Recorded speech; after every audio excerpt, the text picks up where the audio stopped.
Hello' everyone, praise the lord. আৰু মই আপোনালোকৰ আগত কিমান ধুনীয়া ফুল চাওকচোন। এইখিনি ফুল চায়ে ভাল লাগে, তো ভাবিলোঁ আপোনালোকৰো দেখাই দিওঁ। আৰু এবাৰ সেইকাৰণে মই ইমান ওচৰৰ পৰা ভিডিঅ' এটা প্ৰস্তুত কৰিছোঁ আপোনালোকক দেখাবৰ কাৰণে। দেখিছে কিমান ধুনীয়া জোপোহা ফুল, গছকেইটা ফুল ভৰি আছে পূৰা। আৰু এইটো কেজি স্কুল হয়, সেইকাৰণে ভাবিলোঁ দেখাওঁ। পূৰা এনেকৈ গছ ভৰ্তি ফুল থাকিলে ভাল লাগে। আৰু এই গছকেইটা যে ইমান ধুনীয়া এটা চিনেৰী হয় ন, তো ভাবিলোঁ আপোনালোকৰ আগতো দেখাই দিওঁ।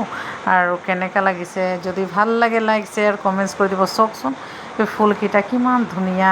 মোৰ এনেকুৱা মন যায় যে তাৰ তলতে বহি থাকিম নেকি, এনেকুৱা লাগিছে। এই গছটো চাওক কি ধুনীয়া ন, এনেকুৱা চিনেৰী এইবোৰ হয়। আৰু বহুত ধুনীয়া লাগে, বহুত আছে এনেকুৱা গছ। আৰু মই আপোনালোকক লাহে লাহেকৈ দেখাম, কাৰণ মোৰ যাবলৈ সময় নোপোৱাৰ কাৰণে স্কুল ছুটি হোৱাৰ পিছত আহি যাব লগা হৈ যায়।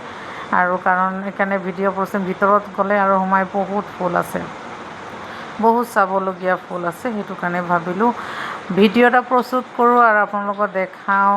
আৰু আশা কৰোঁ আপোনালোকে সকলোৱে ভালে আছে। আৰু ফুল ৰুইনো কোনে কোনে ভাল পায় মোক জনাবচোন। মইতো খুব ভাল পাওঁ ফুল, কাৰণ ফুল বহুত ভাল লাগে ন। সেইটো কাৰণে ভাবিলোঁ দেখাই দিওঁ বুলি কৈ পিনে। আৰু চাই যদি ভাল লাগে লাইক শ্বেয়াৰ কমেণ্টছ কৰি দিলে সম্পূৰ্ণ পাবা।